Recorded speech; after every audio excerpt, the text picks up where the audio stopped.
Iya Pak, ini saya sudah bisa merasakan. Siapa kalian berdua ini siapa? Iya. Saya kanyangnya.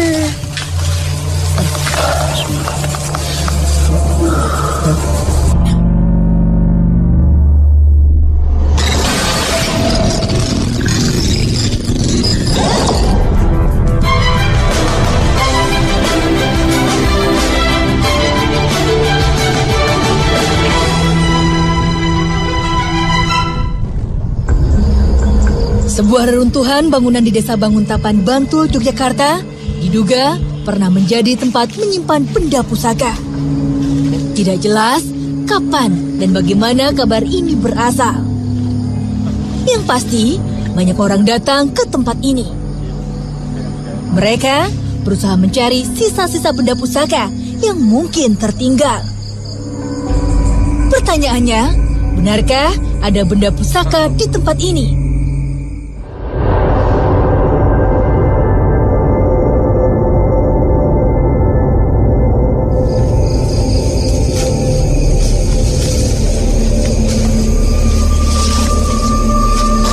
Ada sebuah bangunan tua yang terletak di Desa Karangsariwetan, Yogyakarta. Konon dulu ini merupakan tempat peninggalan barang-barang pusaka. Dan kini bangunannya telah hancur. Namun masih banyak meninggalkan misteri. Selamat malam, Pak. Bisa diceritakan, Pak, dulu ini bangunan berbentuk apa, Pak? Jadi bangunan ini berbentuk seperti surau di peninggalan Sinuwun Banguntapan.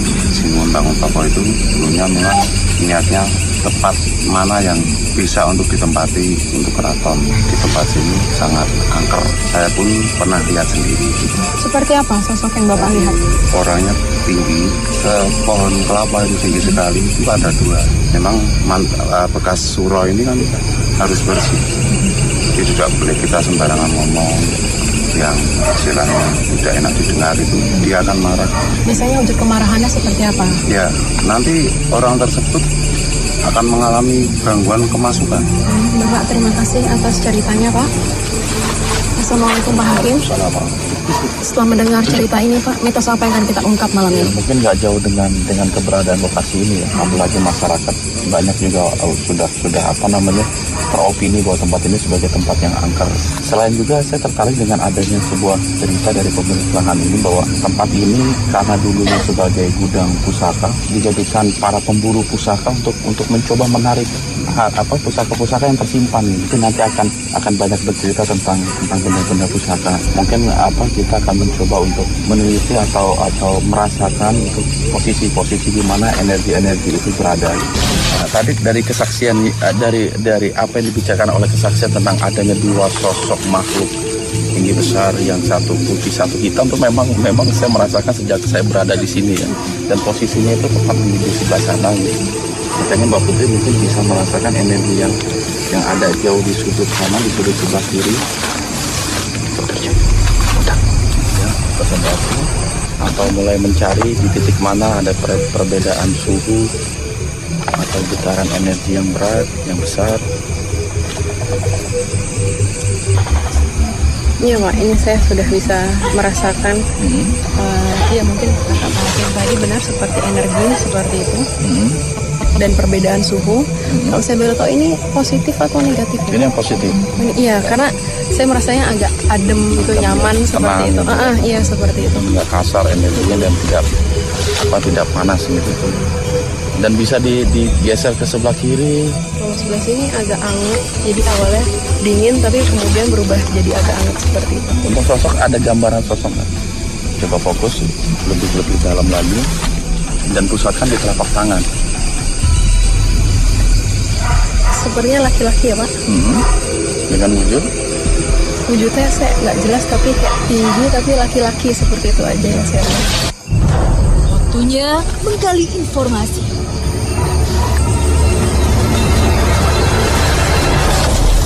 Mari.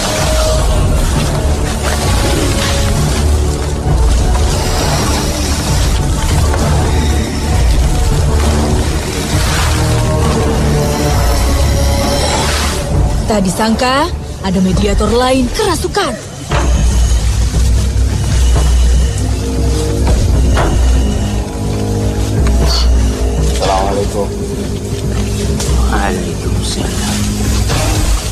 tahu siapa Anda? Bisa mengerti bahasa kami? Siapa kalian berdua ini siapa? Iya. Nah, keluar ya. Nanti kita ngobrol. Assalamualaikum. Waalaikumsalam. Assalamualaikum. Halimah. Anda sudah lama berada di sini? Anda paham bahasa saya? Iya, boleh diceritakan ke kami dulu bangunan ini seperti apa? Untuk apa kamu tahu? Dan mungkin banyak pelajaran atau ilmu yang bisa bermanfaat buat kami. Bisa diceritakan, Ki? Kenapa? Tempat ini tempat apa dulunya? Tempat penyimpanan pusaka. Sejak kapan? Udah ratusan tahun.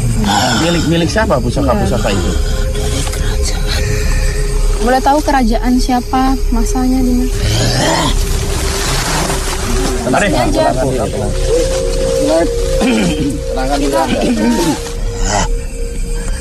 Tapi betul bahwa pusaka puasa itu memiliki kekuatan-kekuatan tertentu sehingga disimpan dalam satu tempat. Iya. Itu bentuk pusakanya itu seperti apa sih? Ada yang berwujud tombak, ada juga yang berwujud keris. Apa masih ada pusakanya sampai saat ini? Ya, Iya. Apa mungkin ada orang-orang yang mencoba untuk mengambil seperti itu? ya, Banyak yang mencoba untuk memiliki Iya. tersebut. Sebenarnya mereka itu datang ke sini tuh bagaimana caranya bisa tahu tempat ini? Apa ada bisikan atau semacam itu? ya memang ada bisikan. Siapa yang melakukan itu? Dari penghuni lokasi ini atau Iya. untuk diambil gitu, untuk dimiliki. Kenapa sih memangnya? Apa makhluk sejenis Anda ini ingin juga dirawat atau dan biasanya apa yang mereka harus lakukan untuk bisa mengambil atau menarik barang-barang pusaka dari tempat ini? Yang pasti yang di atas dia sembarang ambil di sini. Apa biasanya yang Apa menjadi aja? syarat? Selain puasa, ya harus bawa kembang, lengkap, Itu memangnya buat apa sih, Ki?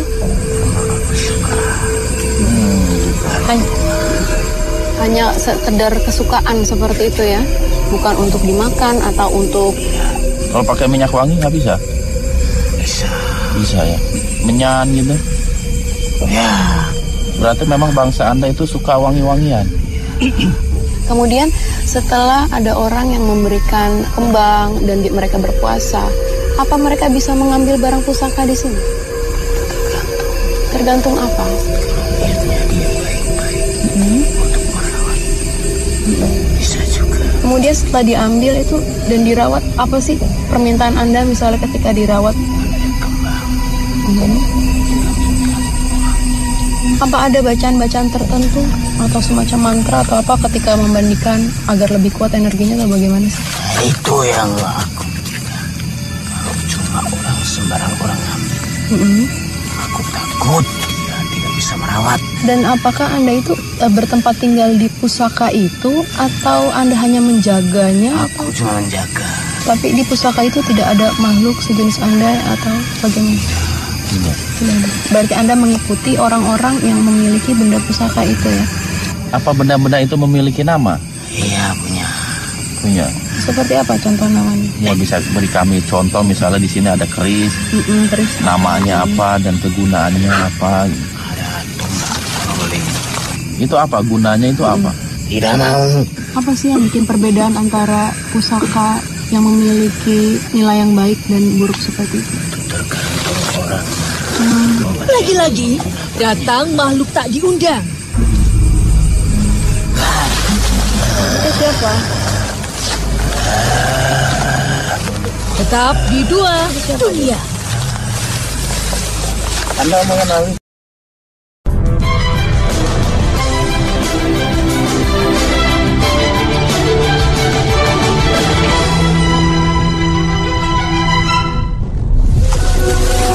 Kami dikejutkan oleh makhluk yang datang menyambar. Itu siapa? Siapa dia? Kenapa tiba-tiba dia masuk? Anda keluar ya? Iya.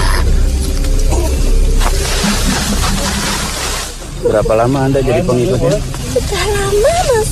Anda ini sosoknya tuh seperti apa ya? Saya Danyangnya. Memiliki nama? Saya Danyang Sumbi. Kalau Dayang Sumbi sendiri di sini itu ngapain? Saya tadinya bersih-bersih. Kan banyak pusakanya, Mas. Dan Anda ini ada yang menyuruh untuk bersih-bersih atau memang kemauan Anda sendiri? Ya saya kan ada yang nyuruh, Mas. Siapa? Ya raja saya toh. Boleh tahu siapa? Gak usah aja. Apa masih sampai sekarang Anda membersihkan pusaka itu atau? Mbaknya itu kesini apa ke Mbak? Iya, kita cuma mau tahu tempat ini katanya dulu tempat peninggalan barang-barang pusaka, apakah benar? Dan kami ingin mengetahui informasi di sini agar mungkin ada ilmu yang bisa kita ambil di sini. Gudang senjata atau bangunan pusaka ini dibangun oleh siapa? Tadi Anda bilang ada sosok raja yang menyuruh Anda itu kan? Iya. Kerajaan apa gitu Mas? Itu di sana itu loh, Mas. Nama tepatnya apa biar kami bisa paham yang dimaksud gitu. Itu Gua Siluman itu loh, Mas. Jadi tempat ini ada kaitannya dengan Gua Siluman. Iya. Berarti lokasi ini dibangun oleh siapa? Apa sama dengan orang yang sama yang ngebangun Gua Siluman? Iya. Kalau boleh tahu siapa? Gak usah. Kenapa emang? Kenapa memangnya? Saya kan cuma Danyang. Boleh saya sebutkan di masa siapa? Anda cuma iya atau tidak? Ya. Pada dinasti HB kedua? Iya. Ini kalau tadi bersih-bersih di tempat ini, bangunan itu memang benar ya? Wujudnya seperti surau atau? Ya, kerajaan. Itu kan ada tempat penyimpanannya itu loh, Mas. Untuk penyimpanan pusaka-pusakanya Doro itu loh. Oh, saya paham. Artinya begini, bangunan ini adalah salah satu bangunan yang berada di areal kawasan kerajaan, begitu? Iya. Jadi ini nggak berdiri sendiri, tetapi ada bangunan-bangunan yang lain yang mungkin saat ini sudah hilang. Iya. Dan tersisa hanya ini, terus Gua Siluman gitu. Iya, Dulunya itu nyatu. semua pada rusak semua. Itu apa sih yang menyebabkan kerusakan itu? Ya orang-orang yang nggak tahu kalau itu peninggalan. Saya juga pernah mendengar di sini ada gangguan-gangguan gitu ya ke masyarakat, dan bahkan katanya itu apa benar atau? Ya orang dulu itu tahu, tapi sekarang udah pada lupa, Mbak. Jadi tradisi itu sudah mulai ditinggalkan. Iya, makanya kan kami sering jalan-jalan. Kalau jalan-jalan apa yang Anda lakukan? Hanya untuk senang-senang? Cuma lihat-lihat. Atau niat mengganggu? Enggak. Mewujudkan diri juga di Iya. hadapan orang. Anda sendiri wujudnya apa sih? Saya kan putri, Mas. Emang betul pusaka-pusaka yang tersimpan di sini memiliki khasiat atau kegunaan tertentu? Iya. Terus ketika seseorang memiliki pusaka tersebut dan menyalahgunakan, apa yang terjadi? Nanti orang itu bisa sakit, bisa gila. Udah dulu ya. Makasih ya. Tak lama, mediator sadar.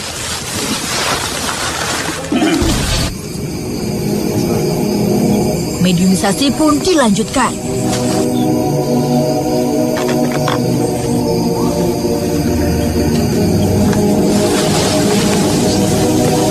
Mampu ke situ, Pak. Assalamualaikum.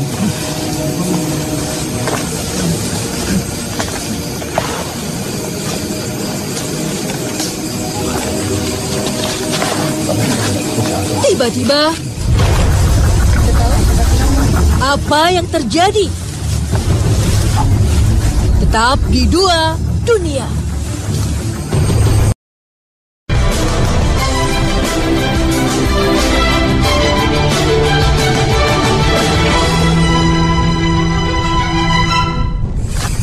Saat saya sedang melakukan interaksi dengan salah satu mediator di sini, tiba-tiba ada penonton yang di belakang itu mungkin ada makhluk lain yang mencoba untuk berinteraksi dengan kami.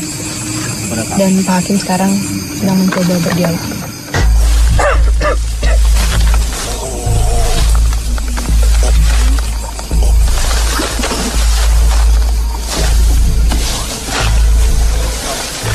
Ada ingin Anda sampaikan?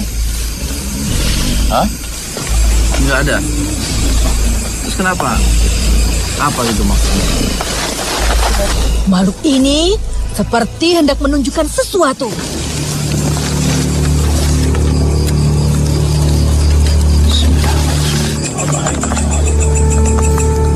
Cahaya.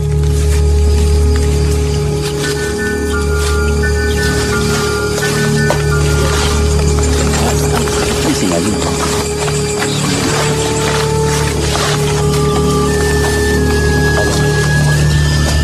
Kenapa Anda yang menempati tempat ini? Iya. Di benda yang saya pegang ini. Iya.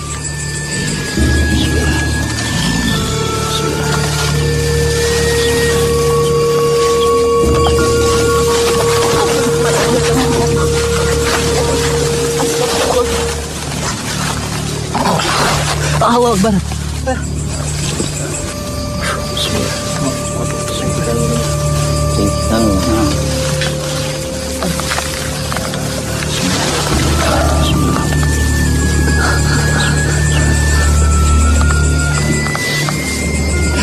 Ternyata ada benda gaib di tempat ini.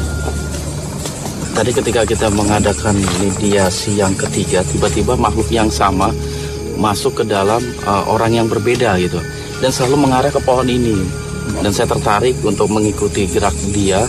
Ternyata memang ada cahaya-cahaya warna kecoklat-coklatan tadi yang saya lihat di kegelapan malam, tepat berada di atas tanah. Kemudian saya ambil dan ternyata ada sebuah batu di dalamnya.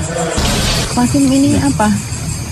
Iya, tadi ada mediator apa namanya yang kemasukan lagi, makhluk yang sama tapi dalam dua tubuh yang berbeda. Saya penasaran, saya ikuti dia gitu, ternyata dia menunjuki sebuah batu gitu. Ini sebenarnya bisa diceritakan? Ya, ini milik siapa dan maksudnya apa kok tiba-tiba ada proses seperti itu gitu.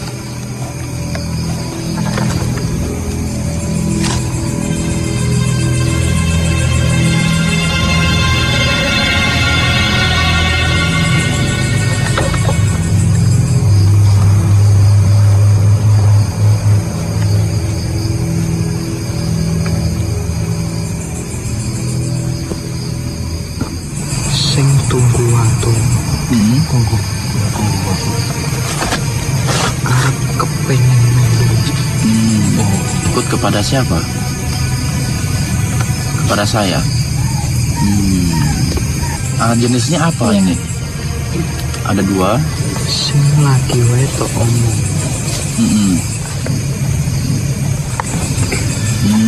Sing ireng. Gede dhuwur. Putih.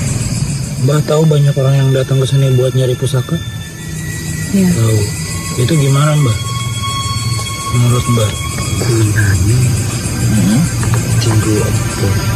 Berarti maksudnya harus kembali ke niatnya. Baik sih Mbak. Saatnya mediator sadar.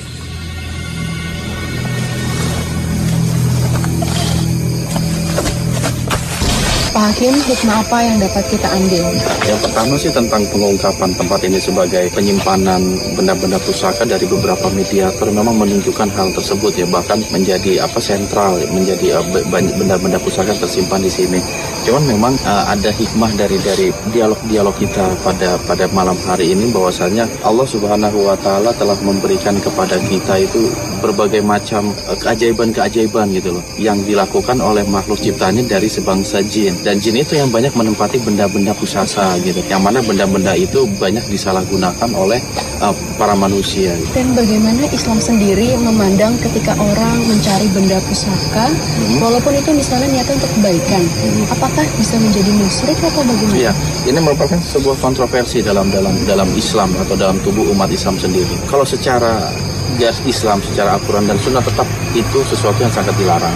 Karena apa? Karena tidak akan membawa manfaat gitu, bahwa benda-benda yang kita pegang bersifat jimat, isim segala macam itu kata Rasulullah SAW tidak akan mendatangkan manfaat atau kemudorotan selama keimanan kita kuat kepada Allah. Apalagi ketika proses-proses pengambilan pusaka, penarikan pusaka itu banyak tata cara yang di luar dari ajaran Islam, seperti harus menyiapkan kembang, menyan dan lain sebagainya sebagai upeti atau pemberian kepada benda-benda yang akan kita angkat. Dan ini sangat tipis sekali dengan kemusyrikan gitu loh. Jangan sampai ketika kita memegang suatu benda pusaka, keyakinan kita kepada Allah sebagai pemberi rizki, sebagai pemberi keselamatan, pemberi kesembuhan hilang dalam diri kita karena kita memiliki benda-benda yang bertuah tadi. Ini sangat berbahaya. Baik, terima kasih Pak Hakim. Semoga bermanfaat.